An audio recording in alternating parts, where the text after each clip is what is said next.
to go, plenty of opportunities, but this is one track where overtaking might prove to be difficult, because almost all of the corners on this track are chicanes, apart from turns 1 and 10. So finding a place to get by might be a little bit challenging, let's just say. So if there is a move, it might be wise to go for it, but I'm not sure if Photon would want to force a move right now. Meanwhile, McLaren team is now 7.5 seconds back, and while we're watching those two, let's just switch to the leader and go on board with him to just see just how much further ahead and how much faster he is than the entire field behind him. Putting time on literally everybody with insane pace, and now he is, I'm looking at the timing, and about a second and a half per lap faster. You can look at the smooth inputs the driver is going through, just using all of the available curb every single lap as he posts. Let's see, the timeline is actually going to be under the bridge here, 148.2, just a tenth of his fastest lap halfway through the race. I guess let's just say that 10 minutes in, the tires are not showing any signs of degradation as he puts more than a second over all of his opponents. But I guess we're gonna switch to this battle again, because the DRS, the letterbox, is wide open on Photonburst's car as he is giving a mad chase to number 20 Audi. Still about half a second between those two drivers.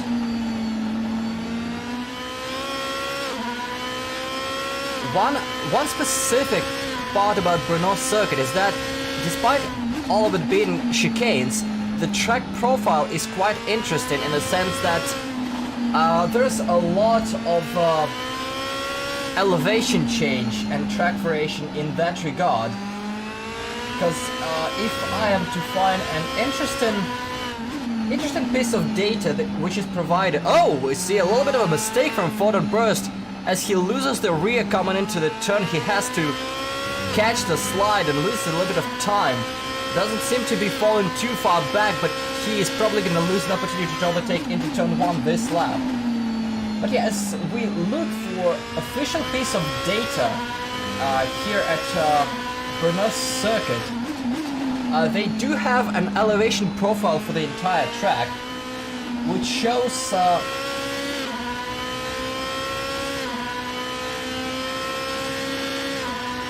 It shows the total elevation change of 73 meters on this entire track. The start finish is at 330 above sea level, and the lowest part, which would be, I would assume which would be turn 10, it is 270 meters.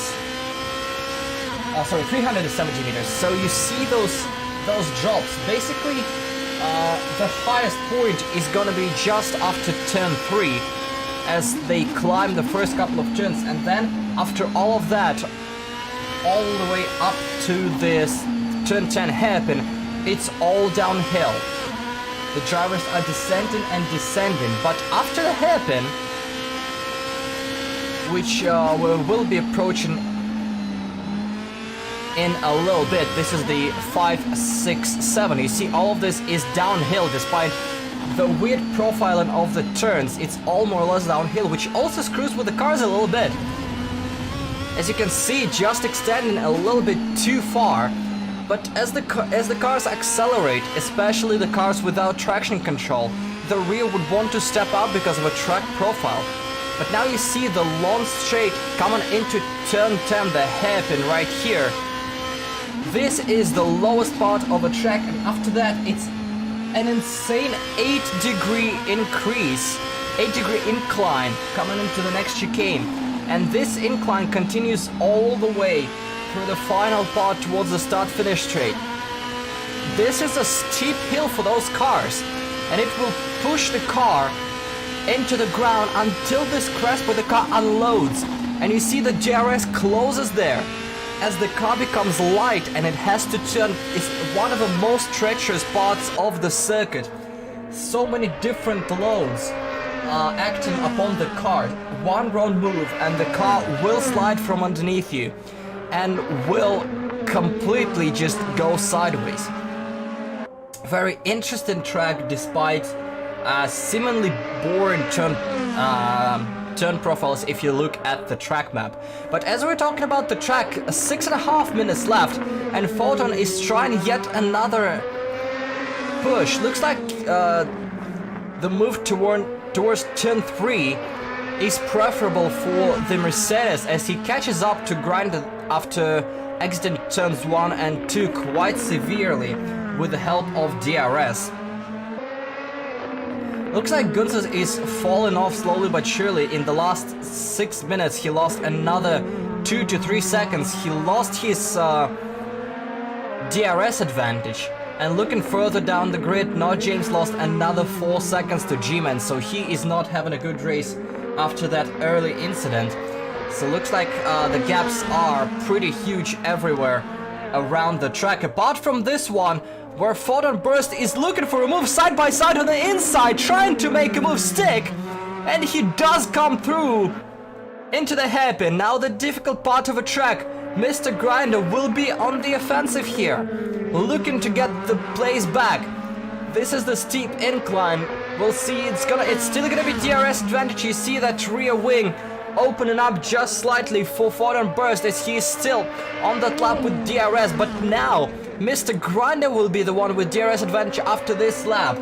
He hasn't had the benefit of DRS for this entire race since the very start, where he managed to get past his teammate and past Photon Burst at the start of a race. But now let's see if DRS will help him get a little bit faster here. 28 is ahead, but 20 is given hard chase, 0.8 of a seconds back. Remember, this is not the Formula 1 rules or the the Formula 1 rules of DRS.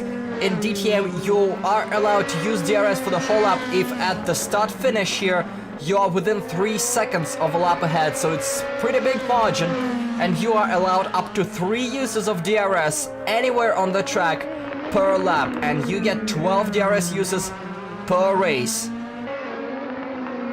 So pretty much all DRS all the time for these drivers in a sprint race, since it's relatively short to allow for that. 0.8 seconds the margin stays.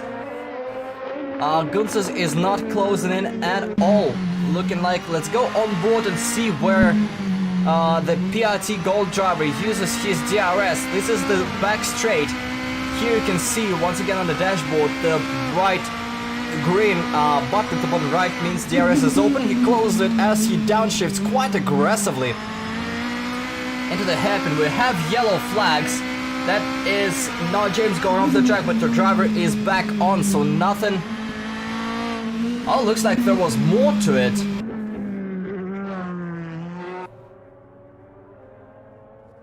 Not James is still off the track. That's gonna be sector 3. I'm trying to figure out which turn that is. It looks like it's the exit of turn 2, and looks like the car is parked pretty hard at the barrier, and that car is now classified as DNF. Something happened there. Might have been a hard crash, but that car is no longer serviceable. Might be some technical issues on his side, but that car is definitely not gonna be going anywhere anytime soon, as we have 5 cars left on the track, out of which 2 are still battling hard, as Mr. Grinder is given hard chase after losing that second position. 2 minutes and 45 seconds remain in this race, plus 1 lap. We do not have a benefit of a map with track position for us right now and at all this weekend, so it's difficult to see where the leaders are in relation. But it looks like 3 more laps for the drivers. Gunzes is now 7.5 back. The Latvian is not having the best of times here.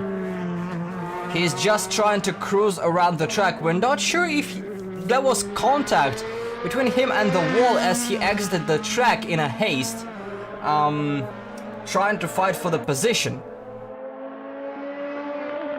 But it would explain sudden loss in speed after that, as he is not able to hang on to this duo fighting for the podium.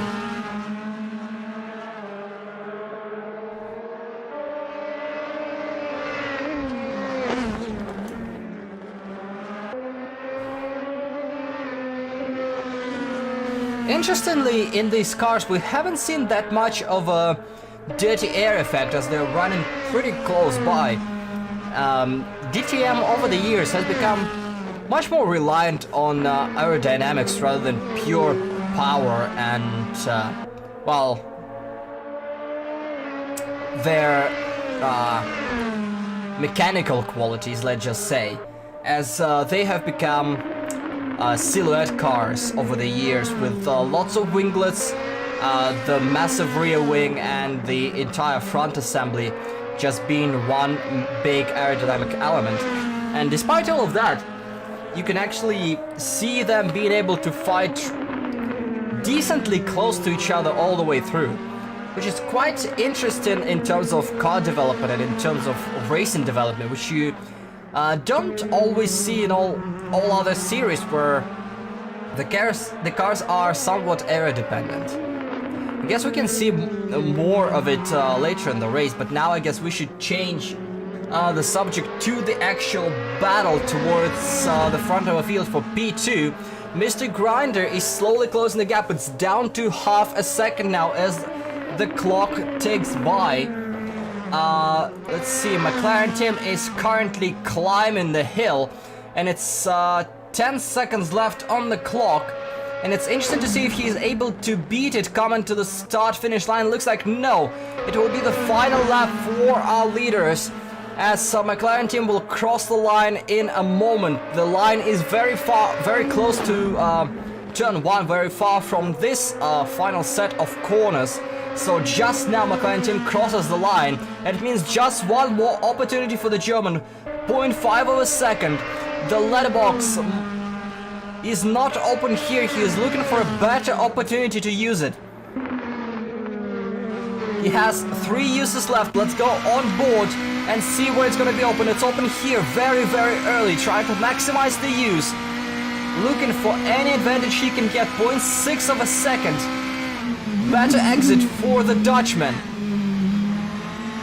Turns 3 and 4. It will lead onto a somewhat of a straight. Let's see if DRS is open here. No, DRS is not open. There will be one bigger straight and basically 2 big straights closer to the end. Looks like Mr. Grinder is electing to use his DRS there. Still half a second between those drivers. A little bit of curb hop, but it looks like it did not phase him. The curb hop seemed to help, as now he's closing it. The tires are struggling. He lost a couple of tenths here, trying to make his tires work, as Ford and Brace is trying to use all of the available power in that Mercedes of his to pull away as fast as he can. There is DRS open. It's a push towards turn 10, the hairpin, probably the best remaining opportunity for an overtake. This is a deep lunge for Mr. Grinder, but the opponent is too far away. This is a push to turns 11 and 12. After turn 12, there is a last decent straight before the start finish. He is very close, but will he be able to use that DRS? The letterbox is open. Will he be able to push and lunge very deep into his turn? He's not trying. He will try to attempt to move at the end. He's using the curb. He's using all of the curb he can, but it looks like he pushed just wide, and it's not gonna be close enough. 0.3 of a second. The best he could do in this car, but it's just not close enough for Mr. Grinder, as he stays in 3rd place as his teammate finishes quite lonely in 4th.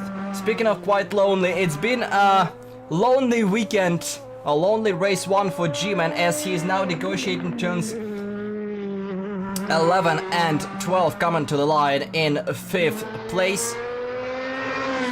Top 5 by default, but it's still a decent race. No errors of his own. One incident with not James, and he beat his rival towards the end via DNF of the letter.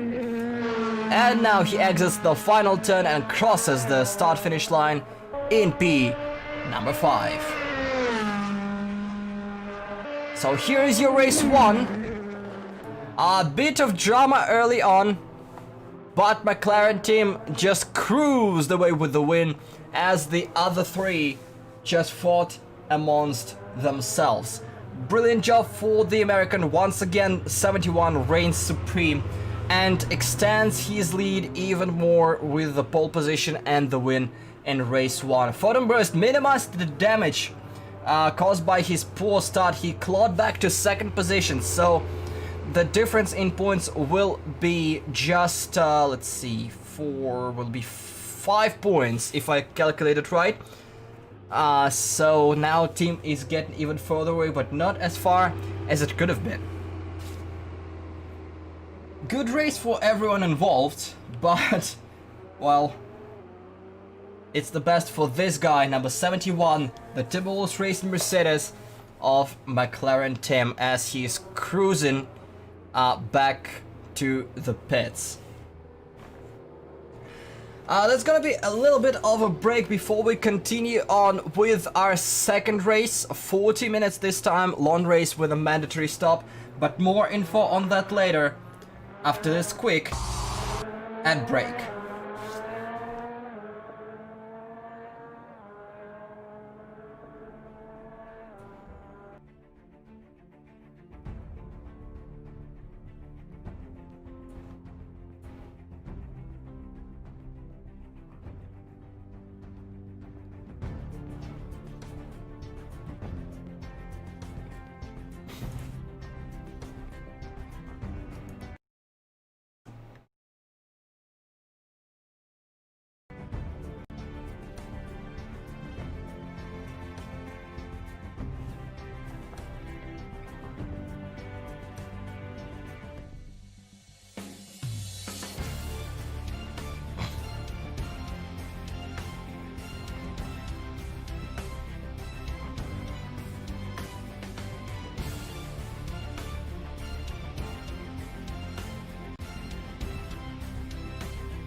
Does it improve the lives of people?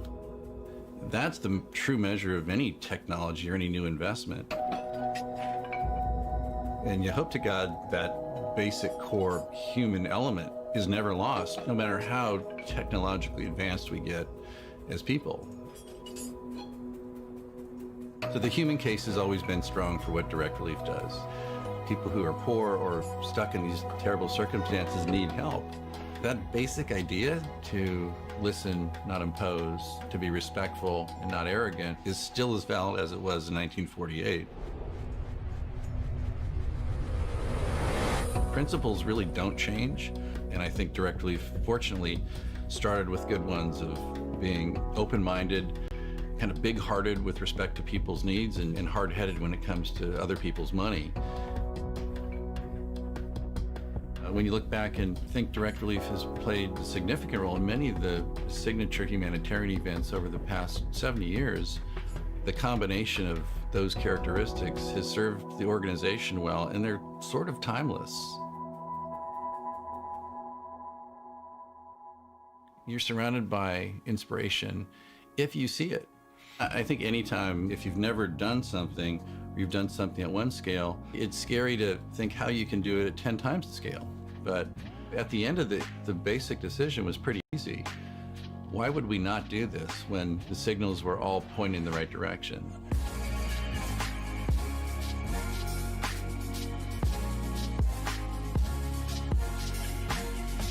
The dedication of the building is really a rededication to the cause, to the idea, and a commemoration to the people whose generosity made it possible. What it represents is a much greater capability to help more people with tools that we have embedded in it, with the experience of 70 years. To bring those together in this building so we can do more in the same efficient way we've always tried to do it is really exciting. And we are sobered by the challenge, but deeply thankful for the opportunity to keep doing what Direct Relief has been doing for the past 70 years.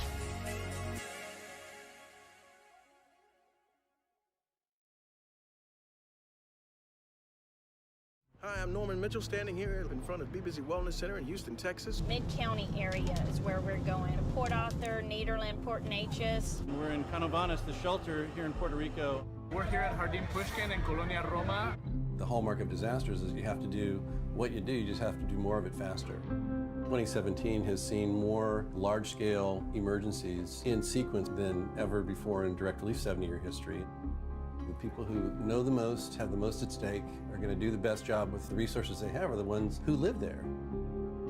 Just received a large shipment of critical medicine from Direct Relief. Some gauze, some bandages for people that are managing the response and rescue efforts. You're standing strong, united with every other organization providing primary care and critical access to those individuals who have been most impacted.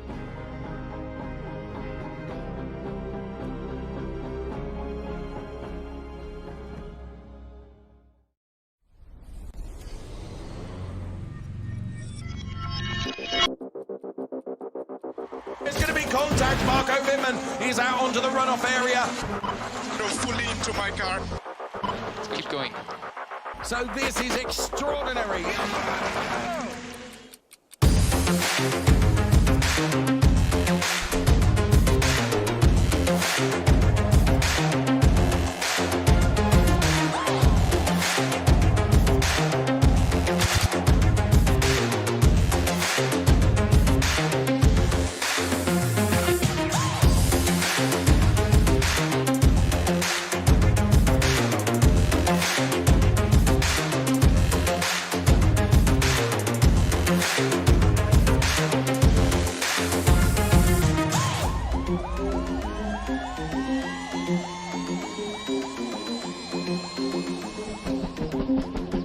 This is DTM, proper racing. Bumps and shoals for elephants. 当今的摩纳哥大奖赛。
Looking for lost hopes and dreams. I feel you breathing in your heartbeat.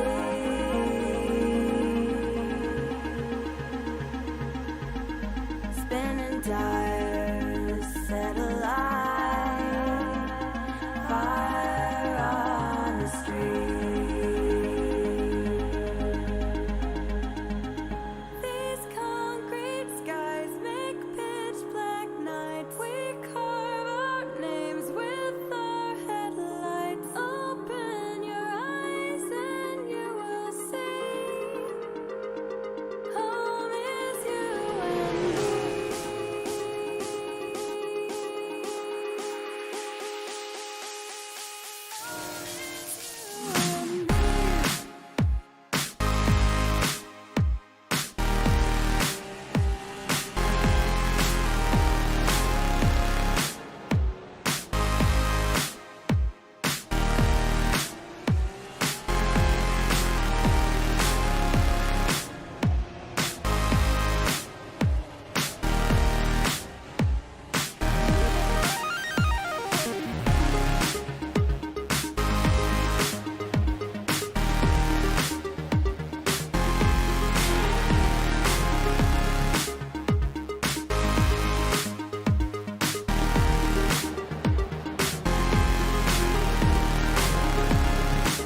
And we are back getting ready for race number 2 this weekend. And while we're waiting, we have a little bit of time to discuss the standings right here, the team standings. That's after 10 races, so not counting the previous race.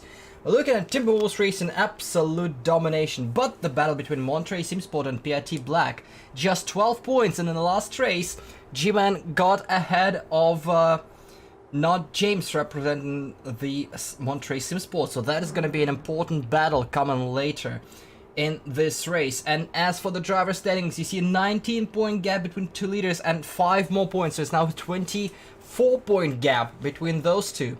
And 59 points between Mr. Grinder and Gunses, so Grinder is happy to get any points he can get right now and hope that Gunses underperforms later in the race. And here you can see the rest of the drivers here, as we have about a minute to go before the start of the race. And as we're talking about the points, it's not the only series that's currently going on. We do have a Phoenix World Championship support series happening right now, and here is the top 3 for that championship. After 12 races, we completed the Bernard Circuit event there, and Photon Burst is still in the lead. He is not second there. He's faster in the Porsche Cup, or Porsche GT4 I should say, Club Sport.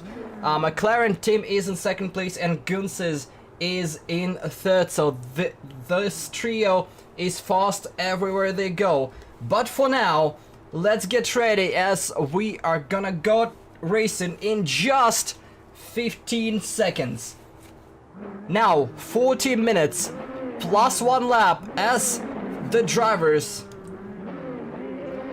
are gonna go in 3, 2, 1, and away we go for race number 2. All 6 cars are successfully launching. Once again, not the greatest start for Photon Burst. Great launch for number 19 behind him. G-Man is trying to challenge the 2 PRT Golf. Not James is off the track in turn 1. He's going into the gravel and rejoining last.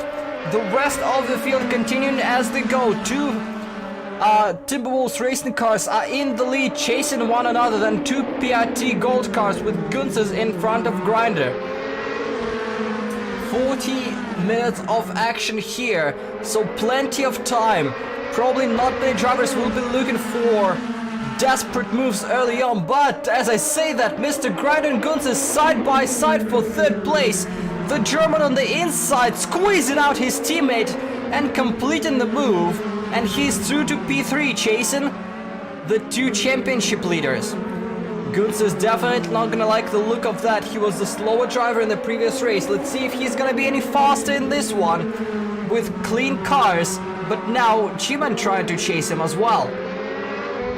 It'll be interesting to see if Latvian goes on the counter-attack early on, or will they play a little bit of team tactic, trying to stay with at least Fordenbrust. Not sure if anybody can stay with the McLaren team in this race, as he is already flying away, pulling a second ahead of his teammate. Once again, no DRS just yet.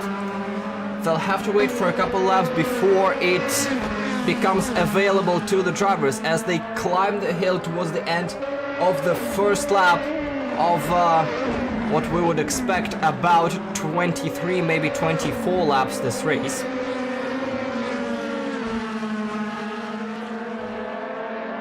Already more than a second between McLaren team and Fordenbrust, about a second between Forden and Mr. Grinder. And Gunz is staying hot on his tail, with G-Man is being hard behind the Latvian. We're going on board with car number 19, the Audi. We haven't had many chances to go on board and see him chasing cars in a top back, but looks like after the start of a race, the American here is looking pretty confident. And as I said, a little bit of commentator's curse, but the commentator's curse strikes worse for Mr. Grinder, who's on the grass a little bit too wide, coming out of turn 4, and he lets his teammate through. He manages to get back in front of the PRT black car, but now it's a little bit of a gaggle, as his tires definitely did not appreciate that move either. And now he has to make that move all over again. Fordenbrust says, thank you very much, I'm gonna go away right about now, with a 2-second gap to this whole pack. Interesting development early on in the race. Not even 5 minutes in, the drivers are all over the place. We see not James in the background, 6.5 seconds back, not the best weekend for the Monterey SimSports driver. And G-Man would want to get ahead of at least one of those cars he's chasing right now to pull a little bit of a gap and get a little bit more points for his team, as PRT Black and Monterey SimSport are in a tight battle, which will presumably go till the very end of the championship.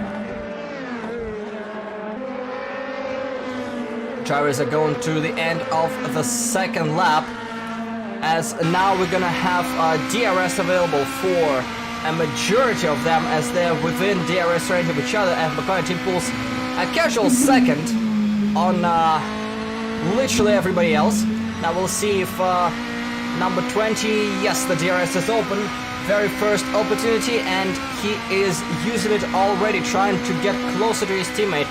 0.7 seconds between them at the exit of turn number 1, as they navigate the first chicane 3 and 4.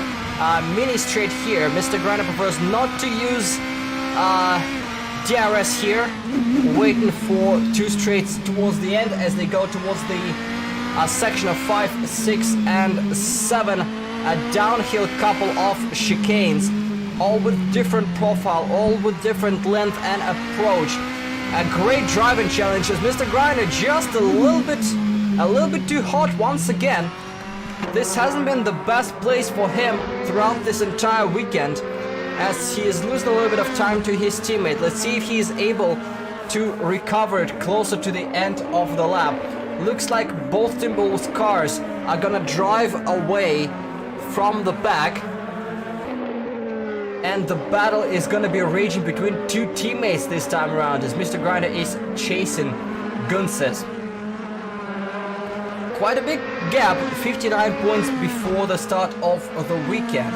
They finished right next to each other, so it's gonna be, let's see, 4 points. Yeah, I believe it's gonna be 4 points, but as I think Guns qualified in third, or was it Mr. Grinder? I think Grinder qualified in third. That's extra 1 point to him. So you see how he would want to be. He would want to have cars in between him and Guns's for the rest of the season if he wants to close that gap. Definitely not the easiest of tasks, if you ask me.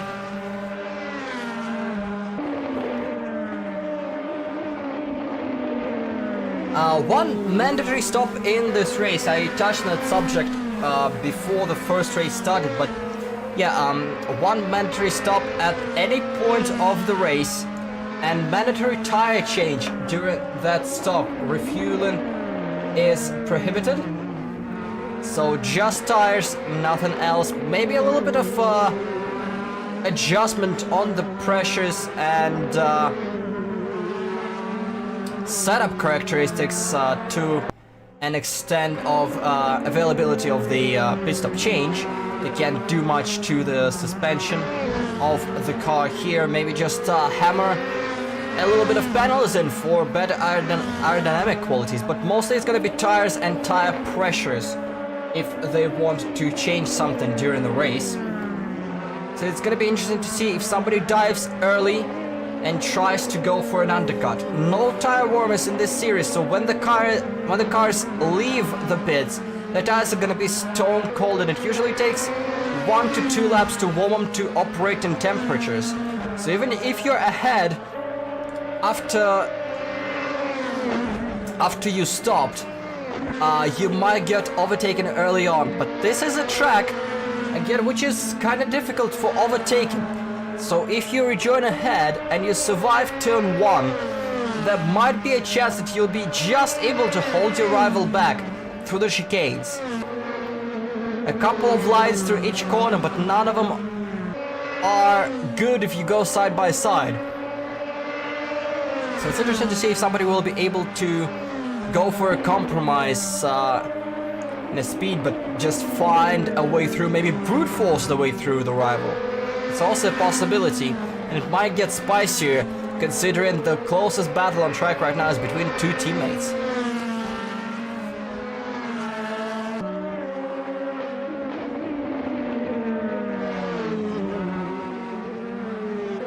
We continue on almost a quarter through the race. Nobody diving into the pits just yet.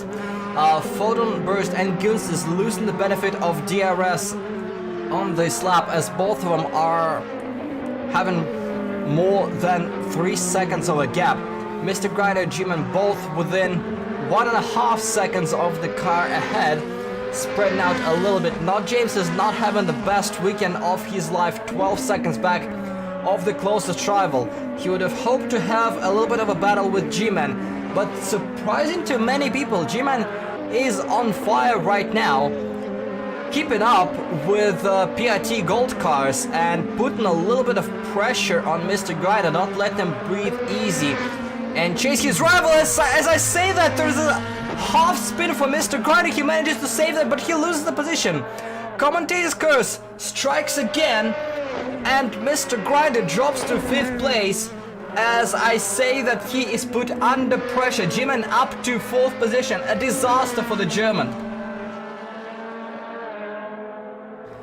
We continue on, still half an hour to go. He's lucky this is happening in feature race, so he's able to get right back to it and keep going. G-Man is barely hanging on to this DRS range, so he can stay on the offensive here, as Mr. Grider trying to regain his composure and tire pressures as we go on to another lap. We'll see if Grider will elect to go into the pits earlier than usual, because that tire set is not going to be happy with that lockup. Very, very interesting to see what's going to happen in the next couple of laps. If anybody's gonna blink, and if anybody's gonna try to do an undercut. Probably not gonna work for the leaders, as they are free to choose their own strategy. No cars anywhere close to them, they're just gonna race their own race. But for this pack, something's gonna give, and I'm inclined to believe that the car in the rear of that train is the first one to blink, And that's the car we're spectating right now, number 20 Audi of Mr. Grinder. 1.8 seconds back right now, as we now have under half an hour plus 1 lap to go. And as we await the first pit stops, I believe this is as good time as any to go to Pure Sound.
And we are back.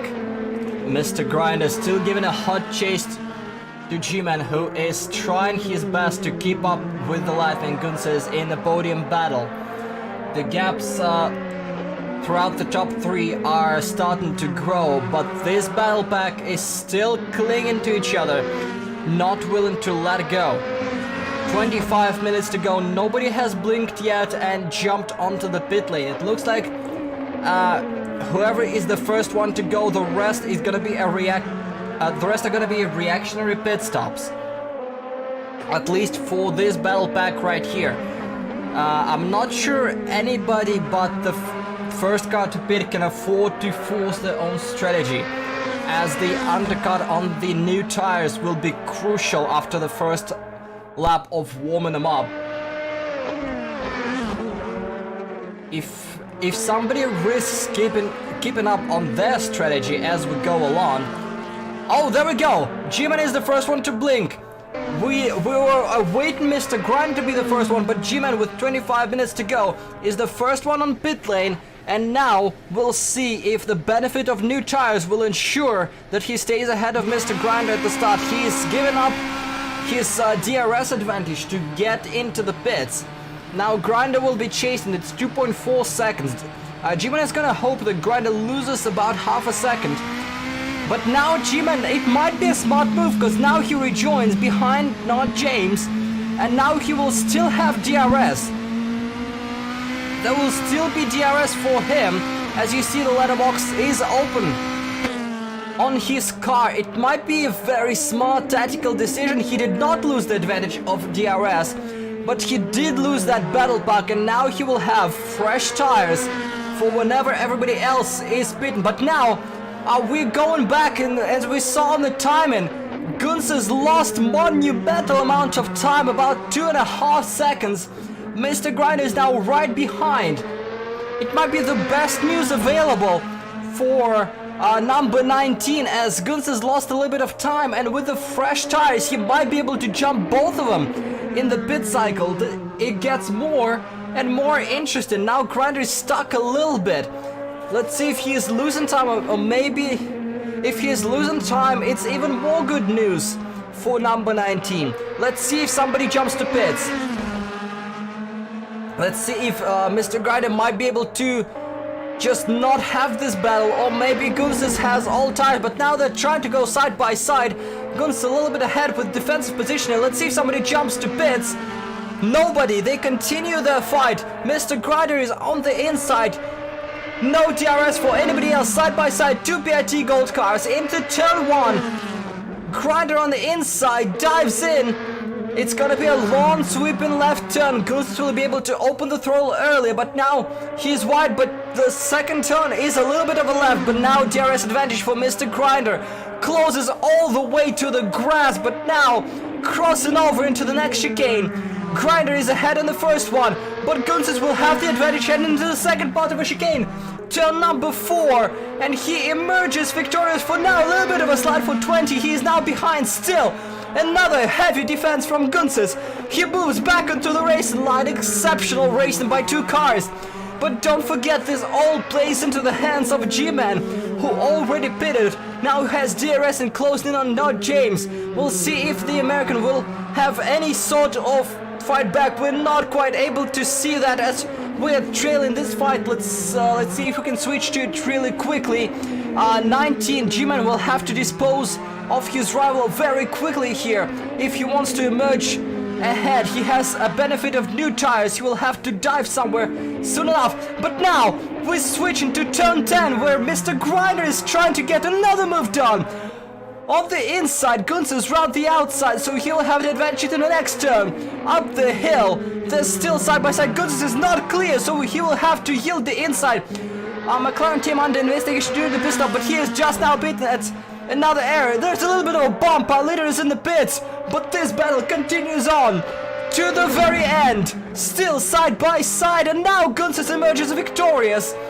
Once again, Mr. Grinder tries to go around, and now Guns dives into the pit lane. He loses the battle, but now he's in the pits, and Mr. Grinder is the only one who sits without a stop here. McLaren team rejoins the head of Mr. Grinder. That's an interesting development in the race. Mr. Grinder might be able to pick up a little bit of DRS next lap, but he might pick up a little bit of a bog down if McLaren team has tires that are way too cold at the start of this lap. Let's see, he is right here, right close. Not James in the pits as well, so G-Man is through. Guns rejoins in front of G-Man, but we'll see how much this gap will close as his tires are warming up. But now we have to switch to this battle. McLaren team is having his tires warm up, as Mr. Grinder cannot afford to lose too much time. We're gonna be looking to how the gap disappears between Guns and G-Man. It's now 4 seconds. It's a bit more than we all expected, as Grinder and Guns fought amongst each other. Now we'll see if Grinder has been helped or harmed by McLaren team. His tires are finally coming up to the temperature. 20 minutes to go in this race. As we continue to look at this battle for second position, it's not a pure race battle, as there is a pit stop between those two. 3.5 seconds now between Guns and G-Man. Great stop for the Latvian, it looks like. 3.4 as tires come up to the temperature. Looks like G-Man is falling out of the DRS range. It might not be helping him too much. A little bit of a disappointment. But Mr. Grinder stays stays with McLaren team. He will have the benefit of DRS here for the next lap. It looks like he is electing a late stop. We'll see how it helps or harms him, because both his rivals are on fresh compound.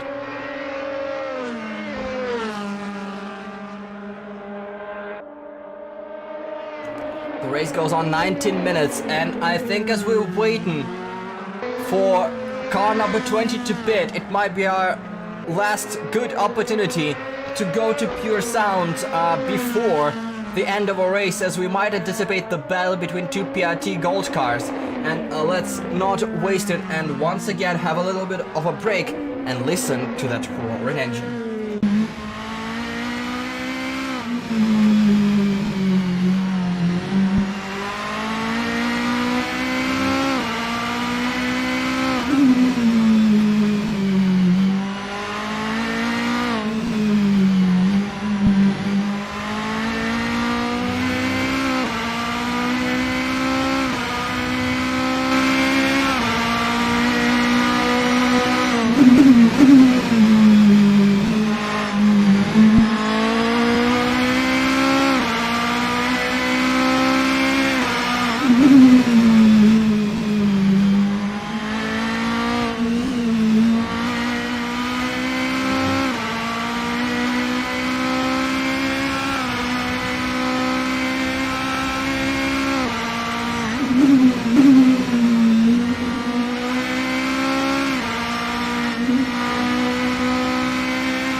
And into the pits goes Mr. Grinder, the final car of this battle pack to do so, and let's see where he rejoins in relation to his battle mates. He had a couple of slides on the last lap, the tires were giving up the ghost. Now he's on the way out of the pit lane, and now Gunses is exiting the final turn, and he might just be coming through. Mr. Grinder is there, but he will have cold tires. Let's see if he made a gap big enough to stay ahead of his teammate. 2 seconds between them here. 2 seconds and 1 lap to warm the tires. Gunses is gonna be using everything he has available to close down that gap. He will not have DRS on this lap just because of how the track works. But it's down to 1.3 seconds. We're down to the final 15 minutes of this Phoenix World Championship race, benefiting Direct Relief campaign, including the relief for Beirut and the COVID-19 Action Fund for those in need. You can read more information at Direct Relief websites. or if you follow the donation link, you can see some resources there. If you consider donating to the stream, please consider donating instead to Direct Relief and the people in need. Thank you all for considering that, those who already donated and those who just watch these races and participate in them. It's a pleasure to see you all here. It's a pleasure to commentate for you guys, and hopefully we see more exciting races in the future. But now Photon Burst is in the pits. McLaren team is already through as Photon rejoins way ahead and safe from the pack. We switch back to this battle a little bit back. Two PRT Gold cars, 0.6 of a second between them now. Both have warm tires, but Grinders are a little bit newer. But he is now on the defensive with 13 minutes to go. Let's see if Gunces can do something about that. Very, very tight between those two. And let's see if he can get even closer, go on board with the Latvian. DRS open. If you remember earlier on board from Mr. Grinder, he's able to open DRS much earlier here in comparison to Gunces, almost while he's still washing out to the track out point of a turn. Interesting to see the difference. Gunces waits till the car is stable, and you see Gunces is using DRS here on that straight. Grinder prefers to stay with his letterbox closed here and waiting for the next opportunity. It's interesting to see minute details about driving styles and driving preferences. So if the move comes from Gunces, it's probably gonna come early in the lap compared to Mr. Grinder. Grinder's job is now to annoy Gunces and stay clean, keep his nose away from trouble. As you see, Gunces is a little bit loose, trying to maybe bite a little bit too much out of these front tires. The rears are not keeping up with the rest of the cars. He's struggling to keep up, being all over the place on this lap. Maybe the tires are starting to just lose that little bit of magic in them. They still grip just fine after a few laps, but the magic juice on top of a tire, this outer layer.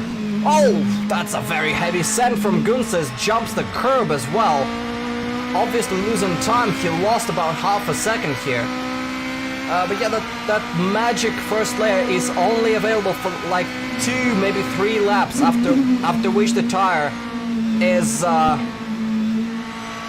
rubbered in and not providing the best of experiences, and then it starts to slowly and gradually degrade. Gunces is still trying to chase, but now it's 1.2 seconds. Mr. Grinder has a tiniest sigh of relief as Gunces is all kinds of sideways, losing all of the time. Now down to 2.3 seconds back. Whatever Gunces is doing with his tires, it's not working as he's losing all kinds of pace. And now the gap is growing larger and larger. He needs to cool down. He needs to cool down his tires and himself if he wants to catch up to his teammate, who is now 2.1 seconds ahead. Interesting development between those two. G-Man is sadly fading away. He's now 8 seconds back, but he's way clear of Noel James, who's having a nightmarish weekend. So he is pretty much set to get yet another P5 in this weekend and climb a couple of spots probably against the drivers who did not show up. We are about to enter the last 10 minutes of the second race. 1:48.3 from McLaren team, which is the fastest lap of the race with the fresh set of tires, as he's pulling a huge gap on his teammate, 20 seconds now. Absolutely dominating performance from the American in the lead of a race. He's going for yet another lap and shows no sign of slowing down at all. Incredibly precise in the controls, almost no errors, almost no slides every time we look at him. He is very, very careful, very precise, and has not put a foot wrong yet in this race or this weekend. Only a major error would rob him of a perfect weekend with the fastest lap, pole position, and 2 race wins. Now we have to switch back to the Audi battle, as Gunses is now back within 2 seconds after a couple of mishaps early on. He's slowly crawling back and trying to get some time on his teammate, but it's 1 step forward and 17 steps back as he loses his rear once again.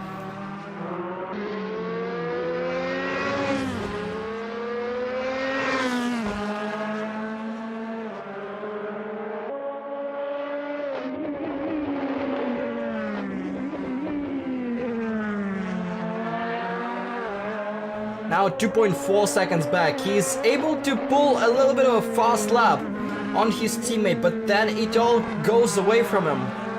It's a very weird kind of car handling from a Latvian. It's like he's trying to push it too hard. I'm not sure if it's the driver or the car at this point. That's more of an issue. But as I say that, Mr. Greiner has a mistake too. We heard a little bit of rattling of the curb in the grass. He must have extended extended his exit somewhere and lost about a second. Now 1.5 between them. Neither with a good lap here. So both are making mistakes, and it looks like it's gonna be a battle of who makes the least amount of mistakes in the last 8 minutes of a race, chasing each other. It's an interesting concept. Goes a little bit against everything we know and love about racing, but well, it's a different kind of race. We go bold and risky and go on board with the Latvian Gunses once again, completely disregarding the commentator's curse to see if he's able to close the gap and maybe go back to battling his teammate. 1.3 seconds between those two. Still DRS available for Gunses. I remember they get 3 uses per lap and 12 laps worth of DRS. So as we get closer to the end of a race, Gunses was ahead in the first part, but now he's been chasing his teammate for quite a bit, so he might run out of DRS laps towards the end of the race. So we might start to see him not using DRS even if it's available, to save a couple of uses to the end of the race. Might be a little bit of strategic decisions, especially since he is now closing up just tiny bit by tiny bit. 6.5 minutes left. He might be saying, but there might not be enough time left for him to do this. So we're looking at 1.2 second gap between two teammates. Elsewhere, Fordenburst is pretty safe, 12 seconds ahead, and everybody is having quite a large gap in the field. This is pretty much the only on-track battle we're witnessing, unless something happens to some of the drivers. But this battle keeps delivering. It's still a close battle. Guns has lost a couple of tenths again, just going a little bit slower into the first corner.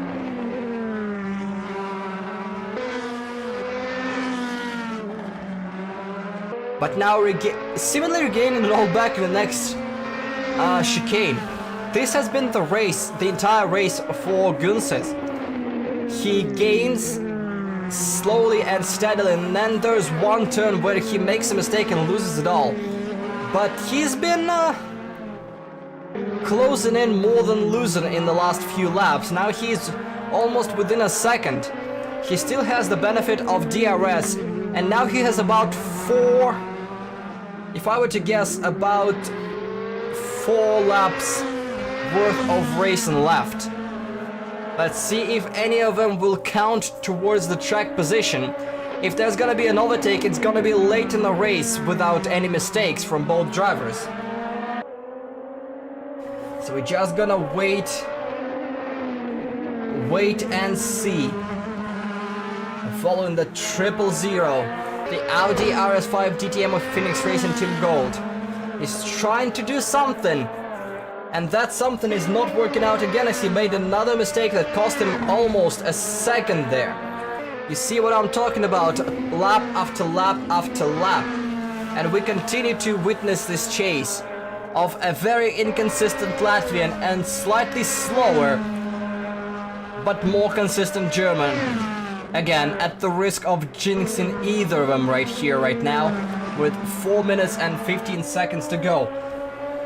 Elsewhere, we're gonna switch for a little bit to our leader and go on board as the car number 71 continues to dominate this entire weekend.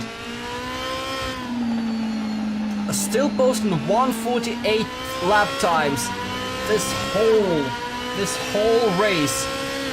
And with 4 minutes to go, he has maybe 3 more laps left to complete. Looking at this, doing a little bit of quick maths, he might be closing in on not James as we speak, but as the clock is running out and without James in sight, it looks like there's not going to be any traffic issues for him. And there has been an overtake, or Mr. Grinder is far behind as we switch to the leader.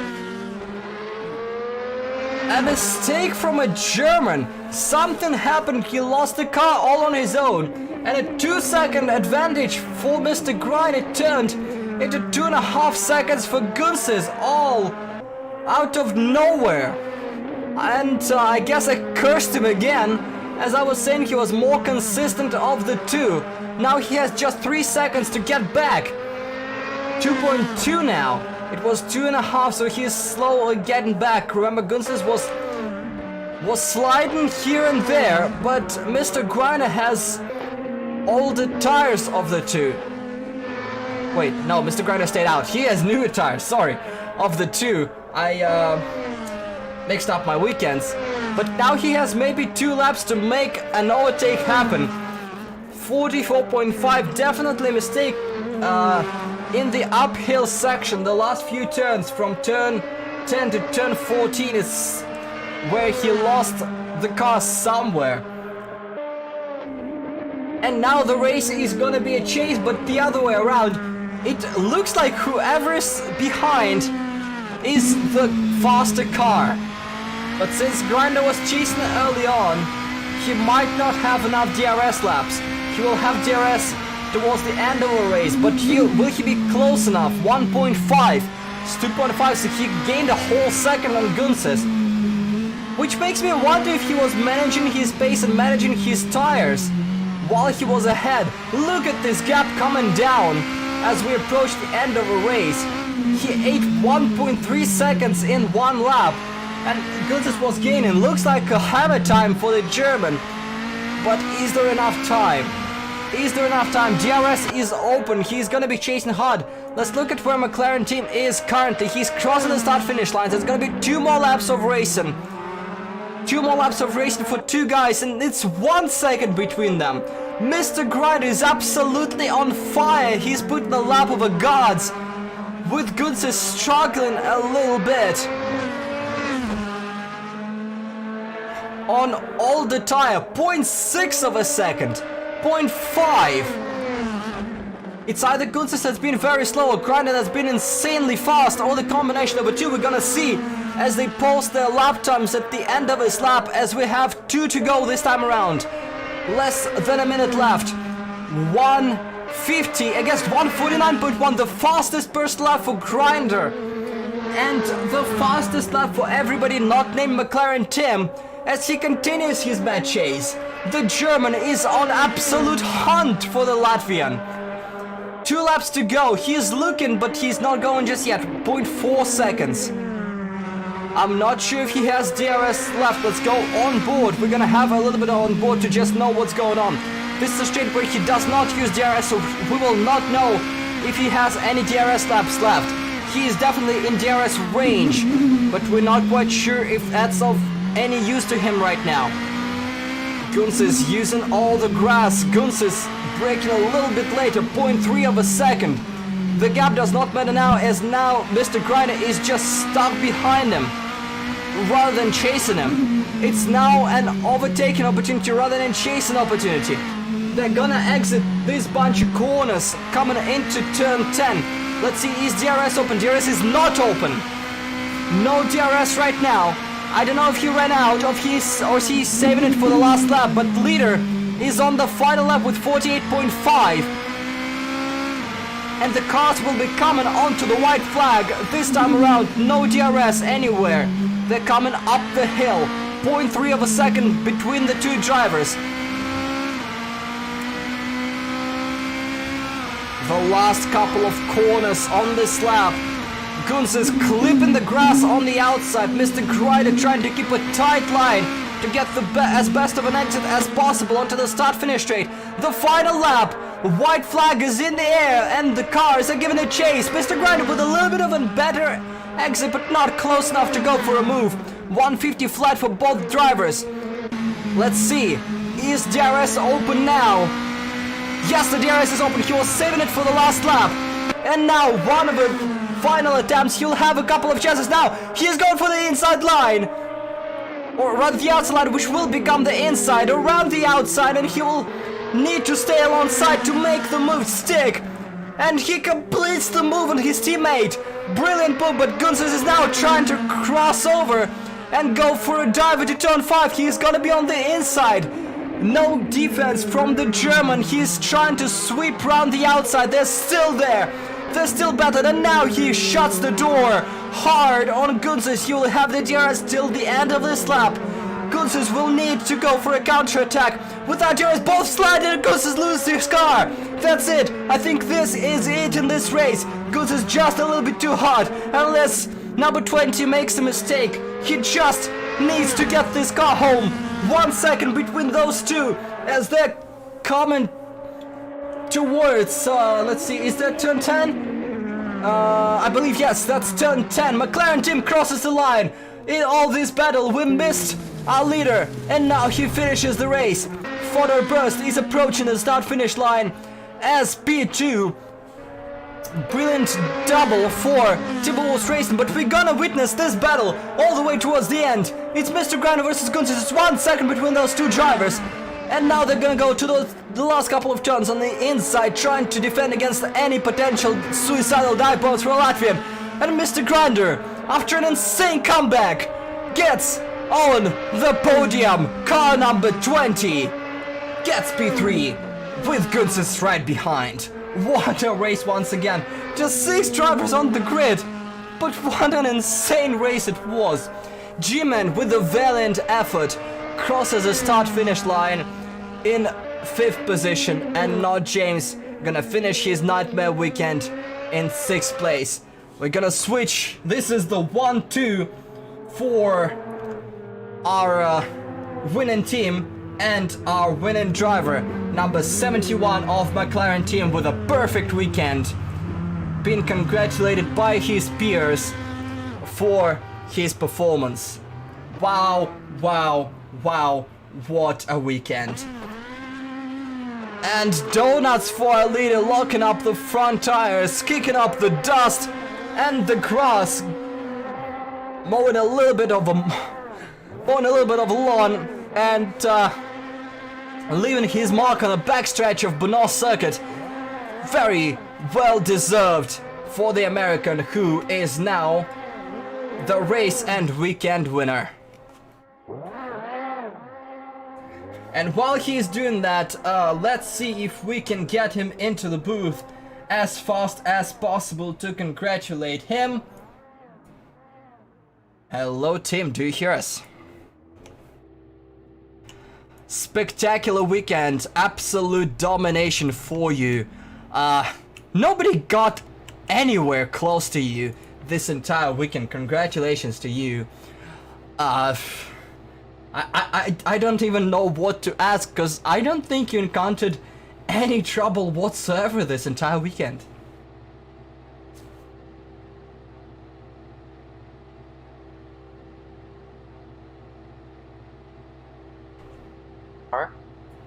In particular, there's like some very specific setup requirements for a track like this. And so yeah, I was able to do more with the car, you know, set the car up to more of how to make it go faster, and then just have to manage with it. Yeah, I think the main challenge was not dying as the tires kept wearing down. Because the tire wear is just so very high. There are hardly any slow corners here. That's why. But yeah, it was all fine.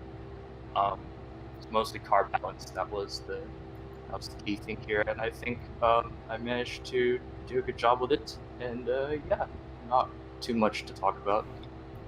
Yes, definitely good job for you. Dominate the weekend, and now your gap to your teammate grows even further. It was, if I recall correctly, about 20-something points, and now you get at least 10 more with 4 weekends to go. Are you confident you'll be able to maintain and increase that gap towards the end, or other tracks in the remaining of the season you are not looking forward to? I think I like all of them. I think I might have mentioned this too before, but I think the previous tracks, maybe even this one, that are just like straights and chicanes, those are not my preference for sure. I like the rest of the tracks, and especially with how I've been improving as a driver, I think I could beat my performance even from last season. So yeah, I definitely am looking forward to it. Well, hopefully we'll see some interesting racing. Congratulations for a great weekend for you, and see you next time. Thank you very much, and thanks for putting on the show. Thank you. Alright, let's see if we can get somebody else in the booth, and I think the next car in the booth should be the car that put on quite an unexpected result in race 2. Jimmy, do you hear us? I do. It's mildly maybe disappointing 5th place for you, but in the second race, an incredibly valiant effort for you, keeping up and putting the fight up to both PRT gold cars. It fell apart a little bit after the pit cycle. Did you make some mistakes, or what happened there? Me and Gunsis came together. When he came out of the pits, he washed wide on cold tires and ran into me. Oh, so that's what happened. We did not see that on the camera. So, is that something we might see a protest on within a couple of days?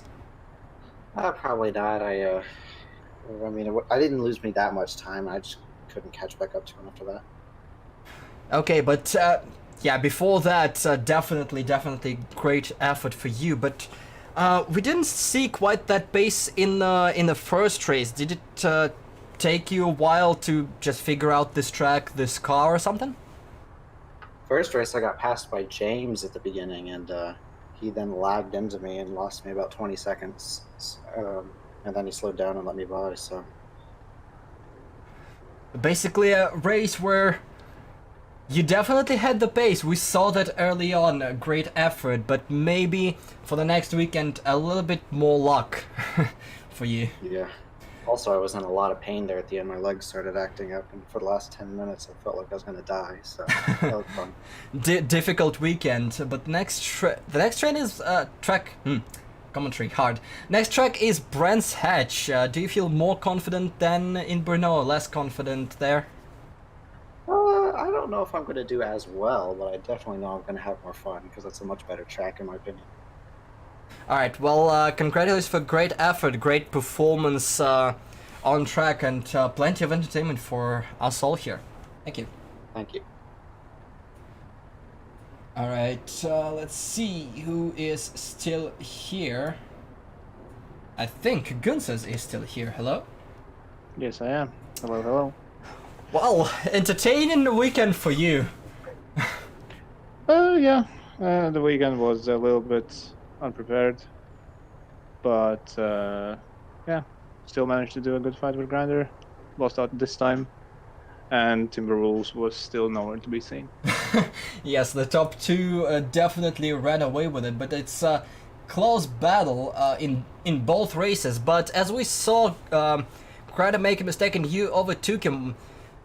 He closed in pretty rapidly, but you were on all the tires. Did the tires hit the cliff there, or just your teammate found another gear towards the end? I would say a bit of one, a bit of second. My tires were older, and I did feel like they were just going away from me. And at the same time, I would say I did a couple bad laps, and I think Grinder did some good laps as well. So I think it's a combination of all three. Okay, and we also got a little bit of insider intel that there was contact as you were coming out of pit lane, right? Yeah, that happened. I was going out of the pits, suddenly see a car coming in, G-Man being that, and I'm like, okay, these tires are not gonna break. I'm just gonna wash out, and then I accidentally collected him. Okay, so we'll see if there's gonna be any further action on that, but without this, you obviously lost the battle to your teammate, but before this weekend you had a 59-point gap in the championship. It closed in a little bit now, but are you confident you'll be able to stay ahead of your teammate come the end of the season? I guess we'll have to see. I think it's very possible for me to claim third again, but unless my teammate starts practicing a lot, then who knows, maybe he can still beat me. Alright, well, we're gonna wait and see. Good luck to you in the remainder of the season, and hopefully more team battles coming to us. Thank you for having me. Alright, and I guess not much action for this driver, but for the sake of championship battles and championship implications, we are having the driver of Photon Burst here in the booth with us. Hello. Hello? Oh, there you are. Took a while for you to come through, but welcome to the booth. And not the most exciting of race 2 for you, but in the race 1, you kind of put yourself in a predicament. What happened at the start there? I just messed it up. Yeah, I just got new kit. I think I used it at Monza as well, but for some reason I just had just a massive amount of trouble with just getting the car to go. I think I either didn't apply enough throttle or just dropped the clutch too fast, but I think I had to clutch kick it twice to really get it to go. Yeah, it was just, I don't know, just a mistake with how I let the clutch go, I think. Okay, well, it was a rough start, but solid recovery back to second place. You minimized your losses. Obviously, Tim was in the league of his own in this race. Before the weekend, the gap between you was 19 points. He obviously got a little bit more, so we're looking at about just under 30-point gap. I'm not gonna attempt to calculate the exact one at the risk of being a fool and incorrect. So we're gonna leave it to actual staff to calculate that later. But with four events left and 8 more races, with team kind of being on an